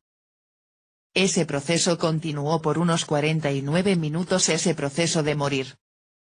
Fue como una muerte física. Eso aún me sucede, las manos y los pies se vuelven tan fríos, el cuerpo se pone rígido, el corazón late más y más lento, la respiración también se vuelve lenta, hasta que uno desea intensamente respirar. Llega un momento en que estás allí, respiras por última vez, y luego todo se termina. ¿Qué sucede después de eso? Nadie lo sabe. Cuando salí de eso, alguien me dijo que tenía una llamada telefónica. Me levanté y bajé las escaleras para contestar. Estaba totalmente aturdido. No sabía qué había ocurrido. Fue una muerte física. ¿Qué me trajo de vuelta a la vida? No lo sé. ¿Cuánto tiempo duró? No lo sé. No puedo decir nada sobre eso, porque el experimentador estaba acabado, no había nadie para experimentar esa muerte. Así que, ese fue el final de eso. Me levanté. No me sentí como un niño recién nacido, ningún cuestionamiento sobre la iluminación en absoluto, pero las cosas que me habían sorprendido esa semana, los cambios en el gusto, la vista y demás, se habían vuelto cambios permanentes. Yo llamo a todos estos eventos la calamidad. Lo llamo la calamidad porque desde el punto de vista de uno que cree que esto es algo fantástico, dichoso, lleno de beatitud, amor, éxtasis y toda esa clase de cosas, esto es tortura física, es una calamidad desde ese punto de vista. No una calamidad para mí, pero una calamidad para aquellos que tienen una imagen de que algo maravilloso va a sucederles. Es algo como esto, uno imagina New York, uno sueña acerca de eso, quiere estar allí. Cuando en realidad uno está allí, nada de lo imaginado está allí, es un lugar olvidado por Dios, e incluso los demonios probablemente han olvidado ese lugar. No es la cosa que uno ha buscado y querido tanto, sino totalmente diferente. ¿Qué hay allí? Uno realmente no lo sabe, uno no tiene forma de saber nada sobre eso, no hay ninguna imagen aquí. En ese sentido nunca puedo decirme a mí mismo o a los demás soy un hombre iluminado, un hombre liberado, un hombre libre, voy a liberar a la humanidad. ¿Liberar de qué? ¿Cómo puedo liberar a alguien más? Nunca me cuestiono sobre liberar a alguien. Para eso, uno tiene que tener la imagen de que es un hombre liberado, ¿lo entienden? Luego, al octavo día estaba sentado en el sofá y de pronto hubo una erupción de tremenda energía sacudiendo todo el cuerpo, y junto con el cuerpo, el sofá, el chalet y todo el universo sacudiéndose, vibrando. Uno no puede crear ese movimiento. Fue algo inesperado. Ya sea que viniera del exterior o del interior, de abajo o de arriba, no lo sé, no podía ubicar la fuente, era todo alrededor. Siguió por horas y horas. No lo podía soportar, pero no había nada que pudiera hacer para detenerlo, estaba totalmente desamparado. Esto siguió y siguió, día tras día, día tras día. Cada vez que me sentaba comenzaba esta vibración como un ataque de epilepsia o algo así. Ni siquiera un ataque de epilepsia, siguió por días y días. Hugh estuvo en cama durante 3 días, todo su cuerpo se contorsionaba por el dolor, eso era, él dice, como si sintiera dolor en cada célula del cuerpo, una después de otra. Explosiones de energía parecidas se sucedieron intermitentemente durante los próximos 6 meses, cada vez que se recostaba o relajaba. El cuerpo era capaz de. El cuerpo sentía dolor. Es un proceso muy doloroso. Muy doloroso. Es un dolor físico porque el cuerpo tiene limitaciones, tiene una forma, una figura propia, y cuando hay una explosión de energía, la cual no es su energía o mi energía y la energía de Dios, o como quieran llamarlo, es como un río en crecida. La energía que está operando allí no siente las limitaciones del cuerpo, no está interesada, lleva su propio impulso. Es algo muy doloroso. No es esa extática, dichosa beatitud y toda esa basura, ese sinsentido. Es algo realmente doloroso. Oh, sufrí durante meses después de eso y antes también. A todos les pasó. Incluso Ramana Maharshi sufrió después de eso. Es como una gran cascada, no una, sino miles de cascadas, continuó durante meses. Es una experiencia muy dolorosa en el sentido de que la energía tiene una peculiar operación que le es propia. Vean, en el aeropuerto hay una publicidad de los cigarrillos Wiz. Hay un átomo, las líneas se mueven así. Hugh lo demuestra. Es en sentido horario, en el sentido antihorario, y luego en este sentido y luego este y luego este otro. Se mueve dentro como un átomo, no en una parte del cuerpo, todo el cuerpo. Es como si se estuviera escurriendo una toalla para secarla, es algo así, la totalidad del cuerpo es una cosa muy dolorosa. Continúa incluso ahora. Uno no puede invitar esto, no puede pedirle que venga, uno no puede hacer nada. Te da la sensación de que te está envolviendo, que está descendiendo sobre uno. ¿Descendiendo de dónde? ¿De dónde viene? ¿Cómo viene? Cada vez es algo nuevo, muy extraño, cada vez que viene es diferente, de manera que no sabes qué está pasando. Uno se acuesta y de pronto eso empieza a moverse lentamente como hormigas. Pensé que había gusanos en la cama, salto, miro, no hay gusanos, luego otra vez lo mismo, luego otra vez. Los cabellos están electrificados, y se mueve lentamente. Sentía dolores por todo el cuerpo. El pensamiento ha controlado este cuerpo hasta tal extremo que cuando ese control se pierde, todo el metabolismo está anhelando el cambio. Todo estaba cambiando a su antojo sin que yo hiciera nada. Y luego el movimiento de las manos cambió. Generalmente las manos se mueven así. Hugh demuestra. En mí, la coyuntura de la muñeca me dolió durante 6 meses hasta que se dio vuelta, y ahora todos los movimientos son de esta manera. Por eso dicen que mis movimientos son como mudras, gestos místicos. Los movimientos de las manos son muy diferentes a los de antes. Luego sufrí dolores en los huesos. Cada célula comenzó a cambiar, y todo siguió durante 6 meses. Entonces las hormonas sexuales empezaron a cambiar. No sabía si era un hombre o una mujer. ¿Qué es esto? De pronto había un pecho en el lado izquierdo. Toda clase de cosas, no quiero entrar en detalles, hay un registro completo de todas esas cosas. Siguió y siguió y siguió. Le tomó 3 años a este cuerpo tomar su propio ritmo. Interlocutor dice. ¿Podemos comprender cómo le sucedió esto? UGK dice. No. Interlocutor dice. ¿Podemos entender qué sucedió? UGK dice. Pueden leer una descripción de los eventos de mi vida, eso es todo. Un día, sobre mi cumpleaños número 49, algo se detuvo, cada día un sentido cambiaba. Hay un registro de cómo me sucedieron estas cosas. ¿Qué valor tiene eso para usted?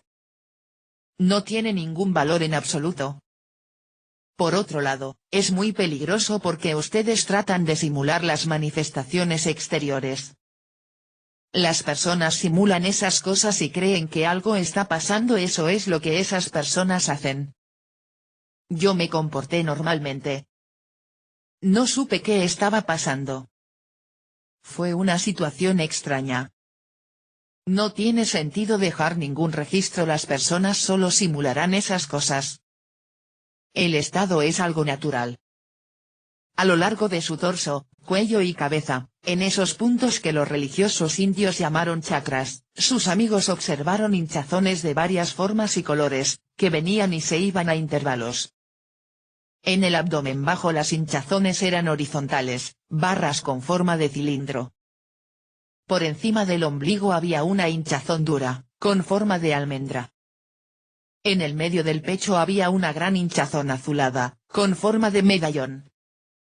Por encima había una más chica, marrón rojiza, que descansaba en la base de la garganta, también con forma de medallón. Estos 2 medallones estaban como suspendidos por un anillo multicolor azul, marrón y amarillo claro alrededor del cuello, como en las pinturas de los dioses hindúes. Había también otras similitudes entre las hinchazones y las ilustraciones del arte religioso indio, Su garganta se había hinchado de manera que la pera parecía descansar sobre la cabeza de una cobra, como en las imágenes tradicionales de Shiva. Justo arriba del tabique nasal había una hinchazón blanca con forma de loto por toda la cabeza. Los pequeños capilares sanguíneos se expandieron, formando patrones como las cabezas de las estatuas del Buda. Como el cuerno de Moses y los místicos taoístas, dos grandes y duras hinchazones aparecen y desaparecen periódicamente. Las arterias en su cuello se expandieron y elevaron azules hacia su cabeza, como serpientes. No quiero ser un exhibicionista, pero ustedes son doctores. Hay una relación con el simbolismo que tienen en la India la cobra. ¿Ven las hinchazones aquí? Toman la forma de una cobra. Ayer fue luna nueva. El cuerpo es afectado por todo lo que pasa alrededor, no es algo separado de lo que está pasando alrededor. Lo que esté pasando allí, también está pasando aquí, solo existe la respuesta física. Eso es afecto. El cuerpo es afectado por todo lo que pasa alrededor y uno no puede evitar eso, por la sencilla razón de que ha sido destruida la armadura que uno forma a su alrededor, de manera que uno ahora es muy vulnerable a todo lo que pase alrededor. Con las fases de la luna estas hinchazones aquí toman la forma de una cobra. Quizás esa sea la razón por la cual algunas personas hayan creado esas imágenes Shiva y toda esa clase de cosas. Pero, ¿por qué tienen que tomar la forma de una cobra? Le he preguntado a muchos médicos el porqué de estas hinchazones, pero ninguno me ha dado una respuesta satisfactoria. No sé si hay alguna glándula o algo aquí. Hay ciertas glándulas. Esto lo he discutido muchas veces con doctores que están investigando las glándulas endocrinas. Esas glándulas son lo que los hindúes llaman chakras. Estas glándulas endocrinas están ubicadas exactamente en los puntos en que los hindúes especularon que estaban los chakras. Aquí hay una glándula llamada timo. Esta glándula está muy activa en los niños, muy activa, ellos tienen extraordinarias sensaciones. Cuando se llega a la pubertad la glándula se duerme, eso es lo que dicen. Cuando de nuevo esta cosa sucede, cuando uno renace, esa glándula es automáticamente activada, y todas las sensaciones están allí. Las sensaciones no son pensamientos, no son emociones, uno siente por el otro. Si alguien se lastima allá, eso se siente aquí no como un dolor, pero hay una sensación, uno automáticamente dice ah. Eso me pasó realmente cuando estaba parando en una plantación de café, la madre de un niño pequeño, empezó a golpearlo. Estaba furiosa, enloquecida, y golpeaba tanto al niño, lo estaba moliendo a palos. Y alguien me preguntó, ¿por qué no interfieres y la detienes? Me había quedado allí, es decir, estaba tan confundido. ¿Por cuál debía sentir lástima, la madre o el niño? Esa fue mi respuesta, ¿quién es responsable? Ambos estaban en una situación ridícula, la madre no podía controlar su furia, y el niño estaba tan desamparado y era tan inocente. Eso continuó, se movía de uno a otro y luego encontré todas estas cosas, marcas, en mi espalda. Así que también fui parte de eso. No estoy diciendo esto simplemente para reclamar algo. Eso es posible porque la conciencia no puede ser dividida. Todo lo que está pasando allí lo está afectando a uno, esto es afecto, ¿lo entienden? Uno no se sienta a juzgar a nadie, la situación se presenta de golpe, y uno es afectado por eso. Afectado por todo lo que esté pasando. Interlocutor dice. ¿En todo el universo? UGK dice. Eso es muy grande. Todo lo que esté pasando dentro de su campo de conciencia. La conciencia es, por supuesto, ilimitada. Si él se lastima, uno también se lastima. Si uno se lastima, hay una respuesta inmediata allí. No podría decir en todo el universo, la totalidad del universo, pero en su campo de conciencia, en el limitado campo en el cual usted está operando en ese momento en particular, usted responde, no que usted responda. Y todas las demás glándulas. Hay tantas glándulas, por ejemplo, la pituitaria, ellos la llaman tercer ojo, Ajna chakra. Una vez que la interferencia del pensamiento se termina, esta glándula toma el control, es esta glándula la que da las órdenes o instrucciones al cuerpo, ya no el pensamiento no puede interferir. Por eso la llaman así, probablemente. No estoy interpretando ni nada, quizás esto les dé una idea. Pero ustedes han construido una armadura, han creado una armadura con el pensamiento, y no permiten que las cosas los afecten.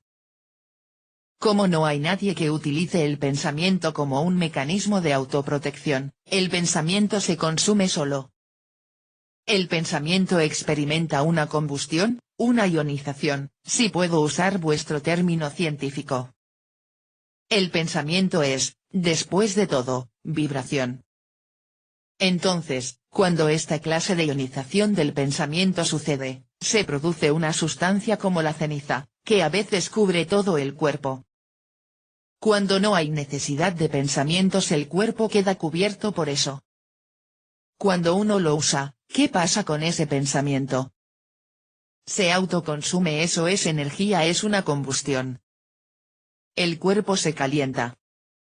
Hay un tremendo calor en el cuerpo producto de esto, y la piel queda cubierta, la cara, los pies, todo con esa sustancia como la ceniza. Esa es una de las razones por las que expreso esto en simples y puros términos físicos y fisiológicos. Esto no tiene contenido psicológico en absoluto, no tiene contenido místico, no tiene connotaciones religiosas en absoluto, de la forma en que yo lo veo. Estoy obligado a decir eso, y no me importa si lo aceptan o no, eso no tiene importancia para mí. Esto debe haberle sucedido a tanta gente. Yo digo que le sucede a 1 en 1000 millones, y me tocó ser ese 1 en 1000 millones. No es algo para lo que uno esté especialmente preparado. No se necesitan métodos de purificación, para que esto suceda no se necesita ninguna sadhana, ninguna preparación de ninguna clase. La conciencia es tan pura que cualquier cosa que estén haciendo en orden a purificarla le está agregando impurezas. La conciencia se tiene que vaciar a sí misma, tiene que purificarse sola de todo rastro de lo sagrado, de todo rastro de lo profano, de todo. Incluso lo que consideran santo y sacro es una contaminación en esa conciencia. No sucede por ningún acto de la voluntad una vez que las fronteras se rompen, no por algún esfuerzo de ustedes, no por vuestra voluntad, entonces las compuertas se abren y la inundación se lo lleva todo. En ese proceso de vaciamiento, se tiene todas esas visiones. No es una visión de algo exterior ni de algo interior, de repente usted mismo, la totalidad de la conciencia, toma la forma de Buda, Jesús, Mahavira, Muhammad, Sócrates, solo aquellas personas que han entrado en este estado, no todos los grandes hombres, no los líderes de la humanidad, es muy extraño, pero solamente aquellas personas a las cuales esto les sucedió. Uno de ellos era un hombre de color, no exactamente un hombre de color, y durante este tiempo podía decirle a la gente cómo se veía. Luego una mujer con pechos, con largos cabellos, desnuda. Me dijeron que había 2 santas aquí en India, Akka Mahadevi y la Yeshwari, eran mujeres desnudas. De pronto uno tiene ese par de pechos, y el cabello largo, incluso los órganos cambian por órganos femeninos. Pero aún hay allí una división 1, y la forma que la conciencia asumió, la forma de Buda, digamos, o Jesucristo o solo Dios sabe quién, era la misma situación. ¿Cómo sé que estoy en ese estado? Pero esa división no puede permanecer mucho tiempo, desaparece y viene alguna otra cosa. Cientos de personas, probablemente algo le pasó a tantos cientos de personas. Es parte de la historia, tantos rishis, algunos occidentales, monjes, tantas mujeres, y algunas veces cosas muy extrañas. Vean, todo lo que esas personas han experimentado antes que uno es parte de esta conciencia.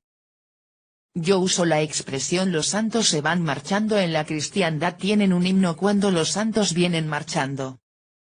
Se escapan de la conciencia porque no pueden permanecer más allí, porque todo eso es impureza, es contaminación. Ustedes podrían decir, No puedo decir nada definitivo al respecto, que probablemente es por el impacto sobre la conciencia humana de las explosiones de todos esos santos, sabios y salvadores de la humanidad, que hay esa insatisfacción en uno, que cualquier cosa que haya allí está tratando de, digamos, explotar. Quizás sea así, no puedo asegurar nada. Ustedes podrían decir que ellos están allí porque lo están empujando a uno hasta este punto, y una vez que su tarea está cumplida han terminado su trabajo y se van. Eso es solo especulación de mi parte.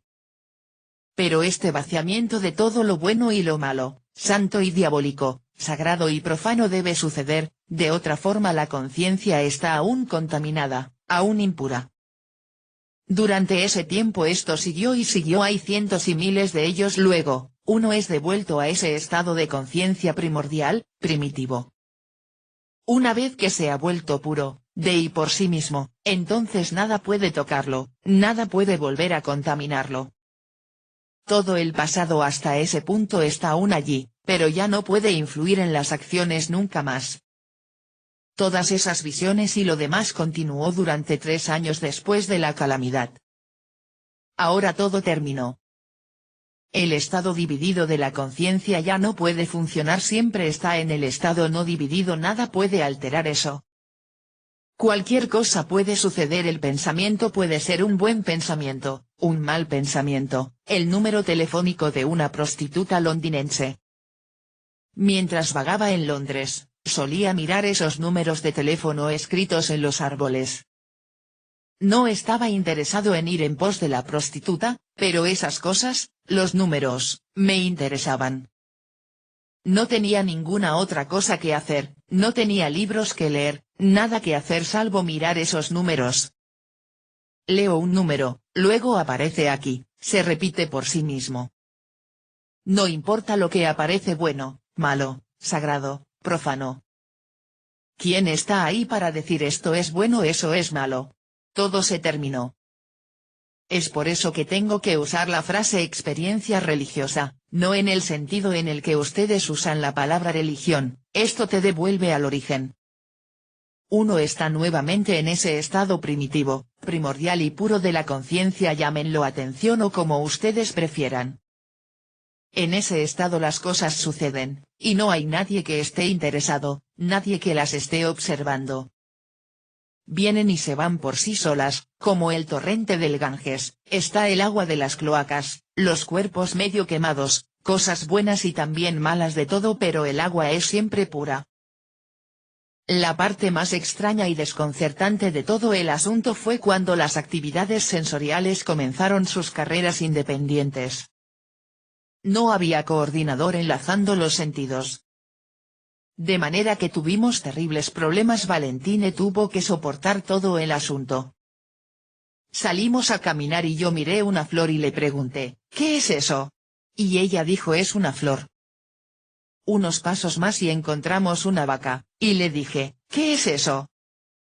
Como un bebé, tuve que volver a aprender todo, en realidad no volver a aprender, sino que todo el conocimiento estaba en el trasfondo y nunca aparecía en el frente.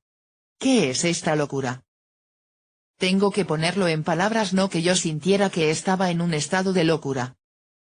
Era un hombre muy sano, actuaba como un alguien sano, todo marchaba bien, y no obstante, este ridículo asunto de andar preguntando sobre todo, ¿qué es esto? ¿Qué es eso? Nada más, ninguna otra pregunta. Valentine tampoco sabía qué hacer con esta cuestión. Hasta fue a visitar a un famoso psiquiatra en Ginebra. Fue de inmediato a verlo, quería entender qué pasaba, pero a la vez sentía que yo no tenía nada de loco. Si hubiera hecho una sola locura ella me hubiera dejado. Nunca, solo cosas extrañas. ¿Qué es eso? Es una vaca. ¿Qué es eso? Eso es eso. Todo continuó así, y fue muy difícil para ella y muy difícil para mí. Cuando se reunió con el psiquiatra él le dijo, a menos que veamos a la persona, no podemos decir nada. Tráigalo. Pero yo sabía que algo realmente fantástico había sucedido en el interior. ¿Qué era eso? No lo sabía, pero no me preocupaba. ¿Para qué preguntar si eso era una vaca? ¿Cuál es la diferencia si eso es una vaca, un burro o un caballo? Esa sorprendente situación continuó por mucho tiempo. Todo el conocimiento estaba en el trasfondo. Incluso ahora la situación es la misma, pero ya no pregunto más esas cosas. Cuando estoy mirando algo, realmente no sé qué estoy mirando, por eso digo que es un estado de no conocer. Realmente no sé. Por eso es que digo que una vez que uno está allí, porque tuvo suerte, alguna extraña oportunidad, de allí en más todo sucede naturalmente. Uno está todo el tiempo en estado de samadhi, no hay cuestionamiento sobre entrar y salir de él, uno está siempre allí. No quiero usar ese término, así que digo que es un estado de no conocer. En verdad no se sabe lo que se está mirando. No puedo hacer nada al respecto, no se plantea la cuestión de volver o algo así, todo se terminó, está operando y funcionando de una forma diferente. Tengo que usar las palabras forma diferente para darles una idea de lo que es. Parece que hay algunas diferencias. Vean, mi dificultad con las personas que vienen a verme es esta, parece que no pueden entender la forma en que estoy funcionando, y parece que yo no soy capaz de entender la forma en que ellos funcionan. ¿Cómo podemos mantener un diálogo? Ambos tenemos que parar. ¿Cómo puede haber un diálogo entre nosotros? Estoy hablando como un maniático delirante. Todo lo que digo completamente sin relación, igual que un maniático, la diferencia es delgada como un cabello, por eso es que digo que cuando ustedes vienen, en ese momento, o cambian o se van. No hay ninguna diferencia, absolutamente ninguna diferencia. De alguna forma, por una cuestión de suerte, esta cosa sucede y todo se terminó para usted, tengo que usar la palabra sucede para darles una noción de algo. Interlocutor dice. Son diferentes entre sí incluso aquellos que lo han realizado, entre comillas. UGK dice. Sí, porque el trasfondo es diferente. Solo el trasfondo puede expresarse. ¿Qué más hay aquí? La forma en que yo lo expreso es mi trasfondo, cómo me esforcé, mi camino, el camino que seguí, cómo rechacé los caminos de los demás, hasta ese punto puedo decir lo que hice y lo que no hice y la forma en que eso no me ayudó en absoluto. Interlocutor dice. Pero alguien como usted, perdón por usar usted, es diferente de nosotros. Nosotros nos involucramos con nuestros pensamientos. UGK dice. No solo diferente de usted, sino de todos los otros que supuestamente vivieron este estado, debido al trasfondo. Interlocutor dice. Aunque todos los que han pasado por esa explosión sean únicos, en el sentido de que cada cual está expresando su propio trasfondo, parece haber ciertas características comunes. UGK dice. Eso no me concierne a ustedes, parece que sí. Nunca me comparo con nadie más. Y no hay nada más. Mi biografía se terminó. No hay nada más que escribir al respecto, y nunca lo habrá. Si las personas vienen y me hacen preguntas, contesto, si no vienen, me es indiferente. No me involucré en el negocio sagrado de liberar a las personas.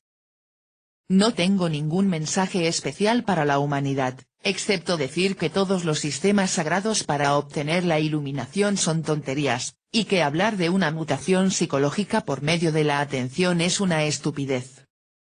La mutación psicológica es imposible. El estado natural sucede solo por mutación biológica.